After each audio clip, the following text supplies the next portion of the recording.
Olá, gente boa.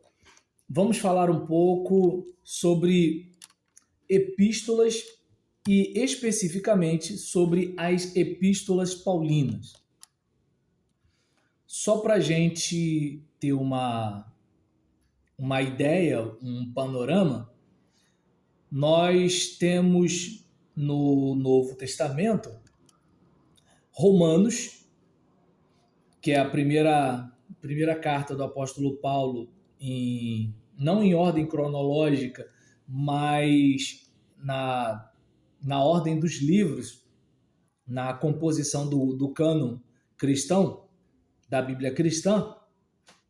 Romanos, que fala sobre a justiça de Deus. O justo viverá pela fé. Ponto. 1 Coríntios, que propõe uma vida segundo a sabedoria de Deus. Segundo aos Coríntios, a vida em Cristo enquanto nova criatura. Gálatas, tratando da verdadeira liberdade. Efésios, falando da vocação da Igreja de Deus. Filipenses, conhecida como a Carta da Alegria, a alegria em Cristo. É bom lembrar que a liberdade em Gálatas é em Cristo. A alegria em Filipenses é em Cristo. Temos também Colossenses, que fala sobre a proeminência de Cristo.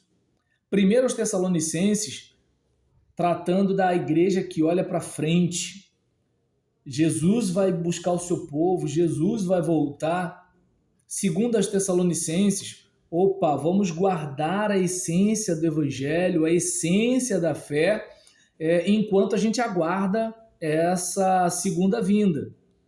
1 Timóteo, um ministério para o tempo certo. Olha, você é um ministro, você tem algo para falar neste tempo.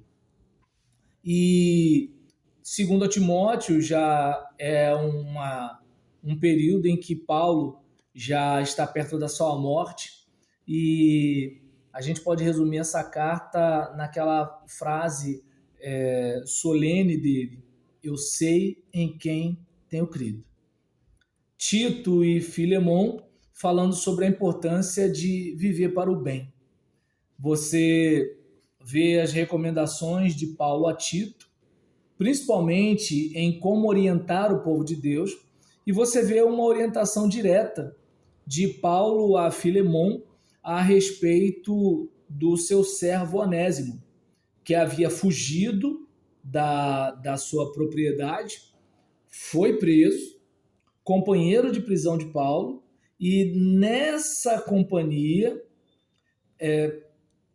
foi evangelizado por Paulo, chegou a se converter, e Paulo escreve uma carta para Filemon dizendo que Onésimo foi transformado pelo evangelho, para Filemon receber Onésimo como irmão. Obviamente, como Paulo era um homem do seu tempo, Paulo não chegou a combater a escravidão. Paulo falou para Filemon tratar o seu escravo com dignidade. É bom a gente frisar isso daí, né? Assim, a escravidão é uma mancha na história da humanidade. Só que há um tempo atrás ela era algo como um meio de produção. Então tivemos a indústria, temos a tecnologia, inteligência artificial, no caso, as máquinas movidas a vapor, digamos assim, antes da eletricidade, e anteriormente nós tínhamos a mão de obra escrava. E isso assim, fez parte da história da humanidade. E Paulo, como homem do seu tempo, pelo menos, eu posso estar errado, mas na minha percepção, eu não vejo um texto claro de Paulo combatendo a escravidão, como qualquer pregador hoje em dia faria por achar um absurdo uma pessoa escravizar a outra. Mas num contexto em que aquele seria o meio de produção, mas não é disso que nós vamos falar aqui. Tratando aqui a respeito da carta aos Romanos, foi escrita por Paulo em Corinto e destaca a necessidade de salvação para toda a humanidade, porque está todo mundo em pecado. E a carta ensina a justificação que vem gratuitamente pela fé em Jesus. No caso da igreja de Corinto, ela foi fundada por Paulo e formada principalmente por ex-adoradores das religiões gregas e romanas, com alguns judeus, o que causava desafios na convivência e fé dos novos cristãos. Paulo escreveu a primeira carta aos Coríntios de Éfeso para responder dúvidas da igreja sobre casamento, ceia, idolatria e outros assuntos importantes. Por isso que em Corinto você tem problemas em relação a comer a carne do mercado por causa da idolatria, a questão, né, de algumas questões de promiscuidade, porque isso fazia parte da vida religiosa das pessoas que se converteram. A cidade de Corinto, próspera, cheia de diversidade por causa do seu comércio e localização próxima a importantes portos, era também um centro de moralidade, com práticas ligadas principalmente ao culto da deusa Afrodite, que envolvia cerimônias sexuais. Vamos pensar, digamos, hoje nós nos relacionamos com o mundo por meio da rede. Nós nos comunicamos com o mundo navegando na internet. No tempo de Paulo, as pessoas se conectavam ao mundo pelos mares. E qual era a cidade que se contextualizava mais rápido no mundo de então? As cidades portuárias. Por quê? Vinha gente de toda parte. E aí, vamos pensar, os marinheiros que ficavam, sabe lá quanto tempo longe da família, chegava, desembarcava num ambiente que o culto religioso era um culto com orgia. O cara veio do mar, tá longe de todo mundo. Chegou num lugar que tem um culto e esse culto tem práticas, né, assim. Aí imagina, uma pessoa dessa se converte. Aí ela vai para uma reunião cristã. Ela pensa, essa religião deve ser a mesma coisa. Então Paulo está orientando. A fé cristã é diferente. E aí, enquanto nas cartas aos Coríntios, Paulo lidava com problemas da igreja, em Romanos e Gálatas, o apóstolo já enfrentava um desafio mais grave. A ameaça de distorção do evangelho por grupos que tentavam influenciar os cristãos, especialmente os de origem judaica. Então você percebe que em Corinto, você tem problemas de ordem moral para tratar. No caso de Romanos e Gálatas, você já tem problemas de ordem teológica. Mexe na convicção, né, na crença, na fé, nos princípios das Escrituras. A carta aos Gálatas foi escrita por Paulo em Corinto, durante sua terceira e última viagem missionária, após ele receber notícias preocupantes sobre as igrejas que ele mesmo havia fundado na Galácia.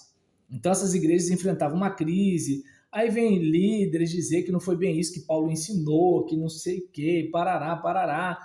Aí onde Paulo já está injuriado e fala assim, insensatos Gálatas. Indiretamente estava chamando os caras de burro. Como é que vocês, depois de tudo que vocês receberam, vocês vão acreditar num evangelho esquisito desse?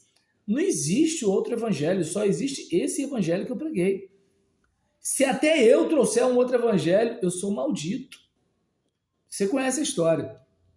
E aí nisso, ele alerta que tanto o legalismo religioso quanto a idolatria são formas de opressão, das quais as pessoas libertas através da justificação em Cristo, das quais as pessoas são libertas através da justificação em Cristo. Um tema central em sua mensagem apaixonada e polêmica. A carta aos Efésios, tradicionalmente associada à série de cartas que Paulo escreveu para resolver questões nas igrejas da Ásia, Alguns estudiosos chegam a dizer que essa carta era uma carta circular, né? Não tem como destino apenas a cidade de Éfeso, mas todas as igrejas da região, como Colossos e Laodiceia. E ela foca em descrever a relação de Cristo com a igreja, que, na verdade, se refere a todos os cristãos resgatados por Cristo e não apenas aos membros de uma igreja local. Falei de Efésios, vamos para Filipenses. A igreja de Filipe foi fundada, foi a primeira fundada por Paulo e, mesmo sendo criada sobre perseguições, ele escreve uma carta aos filipenses para contar sobre sua prisão e tranquilizar os cristãos. Ele explica que os cristãos são perseguidos porque são cidadãos do céu e vivem para agradar a Deus, não a si mesmo. Então, a gente observa aqui Paulo encorajando os cristãos, de modo que, mesmo preso, não se sentia injustiçado, pois sabia que tudo fazia parte do plano de Deus, levando-o a confiar nele independentemente das situações. Além de Filipenses, tem também Colossenses, e Paulo escreve para a igreja de Colossos, que enfrentava problemas com ideias erradas que ameaçavam a sua fé. A carta, provavelmente escrita logo depois de Filipenses e junto com a carta a Filemon, os exorta, ou seja, exorta os colossenses a focar nas coisas do céu e não nas coisas terrenas, mostrando que Cristo está acima de tudo. Paulo explica que todas as coisas foram criadas em Cristo, por Ele e para Ele, e que tudo depende dele para existir. Então, não é uma questão de vários seres, vários entes, né, uns acima dos outros, como se fosse um panteão cheio de divindades, de entes. Não. Jesus é soberano. É ele é o cara.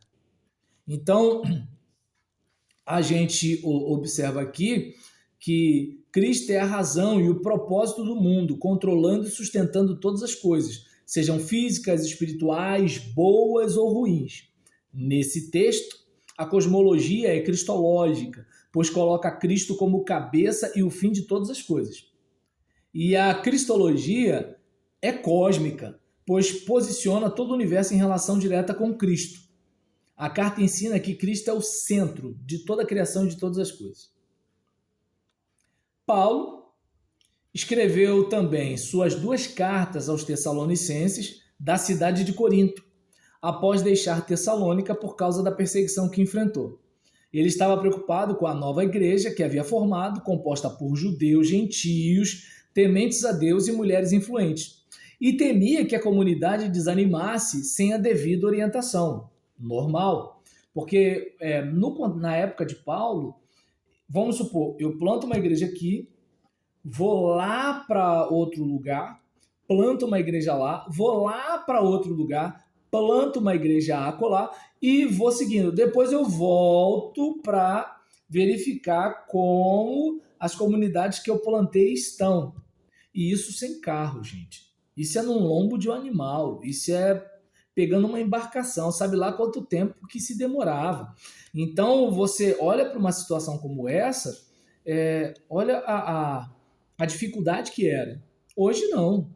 Hoje, se você estiver impedido de pregar fisicamente no púlpito da sua igreja, se a internet estiver funcionando, você é de casa, entende? Você, de repente, do leito do hospital, com uma câmera, você traz uma mensagem para a sua comunidade no telão da igreja. Olha só como é que é outra coisa, nem se compara. Voltando para cá,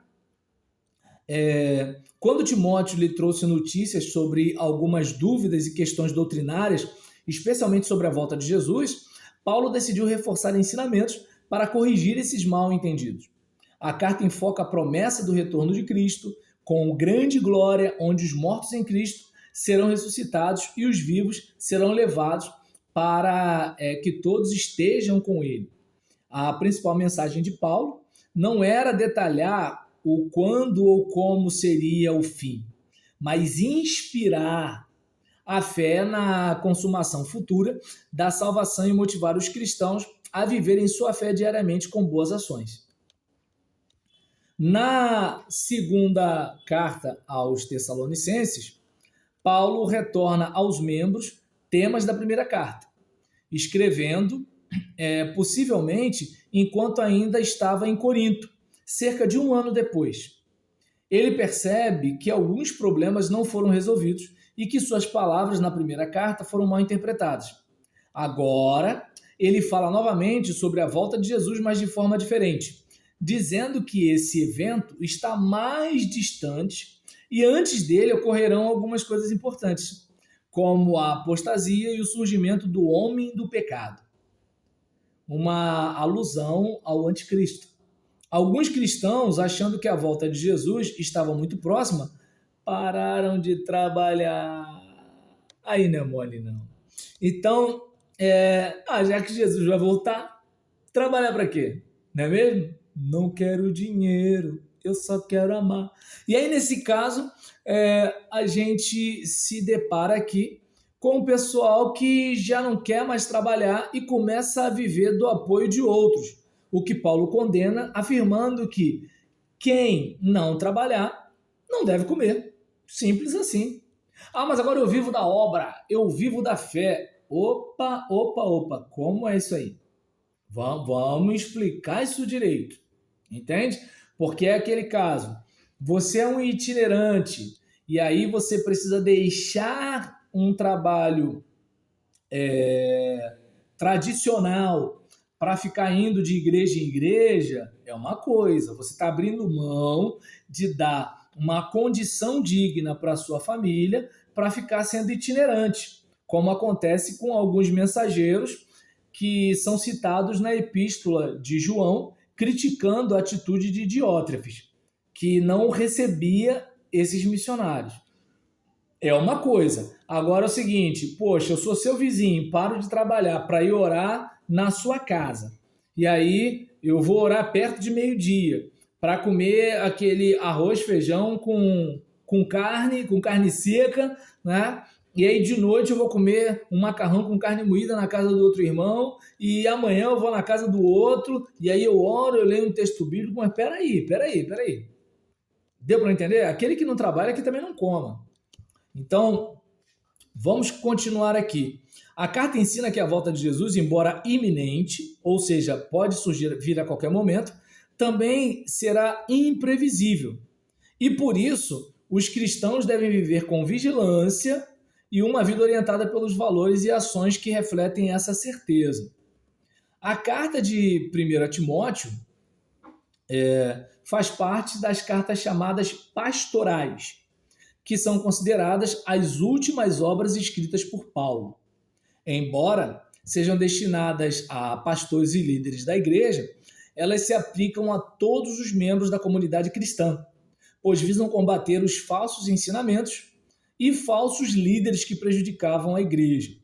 Então, eu não vou chegar a ler tudo aqui da apostila, mas só para a gente ter mais ou menos uma ideia, é uma epístola que orienta os líderes, como eles devem conduzir a igreja, como eles devem conduzir a própria vida, e orienta a igreja. Peraí, como é um líder autêntico? Como é a vida de um líder autêntico? Como eu devo me comportar diante de um líder autêntico? E por aí vai. A segunda epístola a Timóteo, que se acredita ter sido escrita antes de sua morte, é vista como seu testemunho espiritual. Na época, as igrejas enfrentavam grandes dificuldades internas, principalmente com falsos líderes que estavam levando os cristãos a abandonarem a verdadeira fé e a aceitarem ensinos enganosos. Mesmo em seus últimos momentos, Paulo se preocupa com a liderança da igreja, perguntando se ela seria capaz de resistir à pressão externa e às divisões internas. Então, nós vimos que, assim, mesmo preso, ele se considera um prisioneiro de Cristo, e enfatizando que sua situação não era consequência de Roma, mas era a vontade de Deus. Ele não tinha aquela ideia de que os romanos estão me fazendo mal, os judeus estão me fazendo mal. Não, eu faço parte de um plano. E nenhum plano do Deus a quem eu sirvo pode ser frustrado. E aí, além de Timóteo, nós temos Tito, que também é uma outra carta pastoral. A carta a Tito foca no papel do ministro e sua missão de servir. O ministro, que é alguém com um dom espiritual dado por Deus e reconhecido pela igreja, tem a responsabilidade de ajudar os outros a crescer espiritualmente. O seu trabalho não é baseado em uma liderança em liderança e prestígio, mas no serviço ao próximo. É como um indivíduo que ele é atraído, é como se houvesse um magnetismo. Quando o irmão Armando, ministro de edificação da Primeira Igreja Batista em Jardim Paraíso, ele veio conversar comigo e na hora que veio me dar um valor enquanto oferta, né, pelo meu tempo dedicado ao estudo, ao preparo e o tempo que eu usei para ministrar as aulas, ele chegou para mim, olha, é isso que a gente pode oferecer e tal. E eu cheguei para ele e eu falei, Armando, se eu pudesse, eu pagaria para pregar. É porque eu não posso. Mas, assim, é uma paixão que a gente tem. É um desejo que a gente tem. Então, é isso que marca. Como é que eu posso dizer? É aquela ovelha perceber, meu pastor, ele ama estar no púlpito pregando.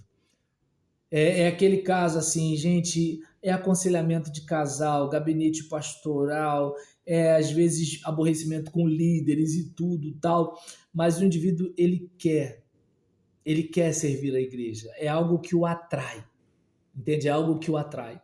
Eu lembro que quando eu fui diagnosticado com depressão, o psiquiatra perguntou qual era a minha ocupação e eu disse que era pastor. E ele me perguntou, já considerou a possibilidade de mudar de ocupação? E eu falei para ele, doutor, eu até já pensei nisso, mas ao ver um pastor apresentando um bebê, ao ver um pastor apresentando um sonho, uma visão para a igreja, assim, eu me sentiria muito frustrado sabendo que eu abri mão disso. Então, eu tenho muita dificuldade para deixar essa ocupação. É que, obviamente, como pastor batista, nós somos eleitos pela igreja. Então, não somos nós quem escolhemos as igrejas que vamos pastorear. Até porque somos um só. Mas é a maioria de uma igreja que vota para escolher um determinado obreiro.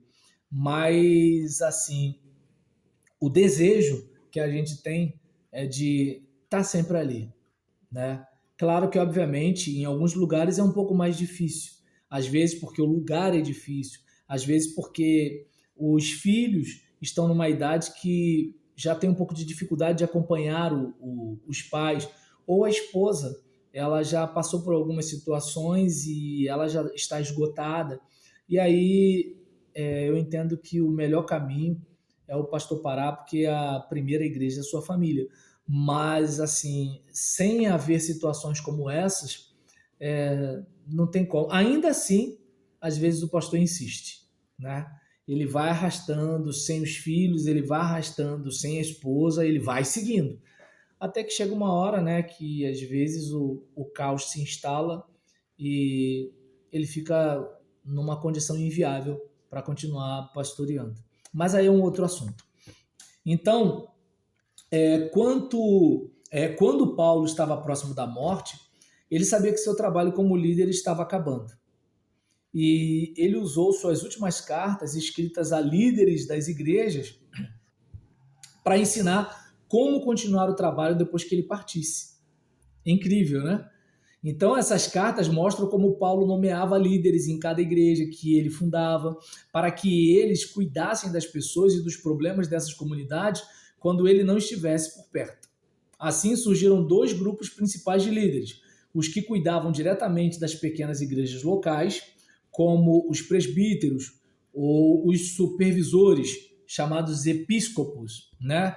ou bispos e diáconos, e os que viviam ajudando várias igrejas, como apóstolos, profetas, evangelistas e pastores mestres. Então, os líderes viajantes ajudavam a organizar as igrejas e escolhiam os ministros locais. Esses dons que Deus deu, como os descritos em Efésios, Romanos e Coríntios, eram para fortalecer a igreja e não eram apenas funções criadas por homens.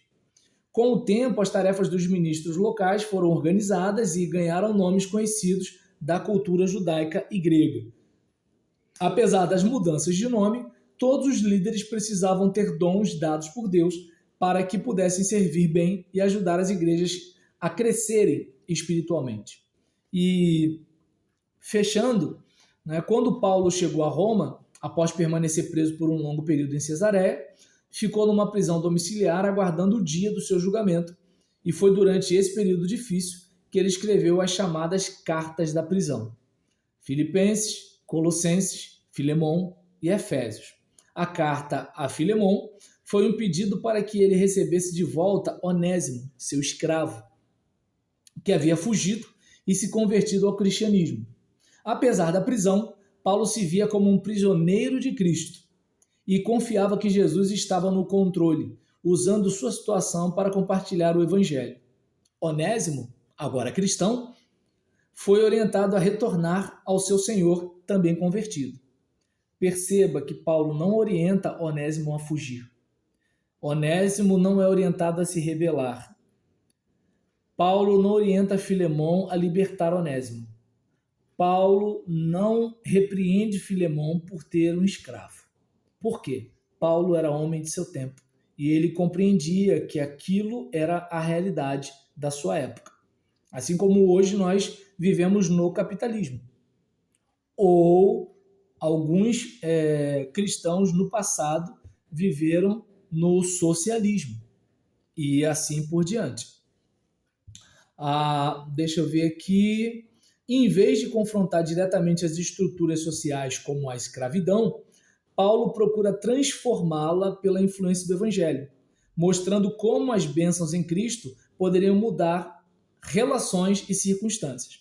Então, você percebe que Paulo ele não bate de frente com a escravidão, mas ele busca a humanização no tratamento. Olha, não é porque você é senhor do seu escravo que você vai maltratá-lo. Não é porque ele é seu escravo que você vai maltratá-lo. Não é porque fulano é seu irmão que você vai desrespeitá-lo como senhor.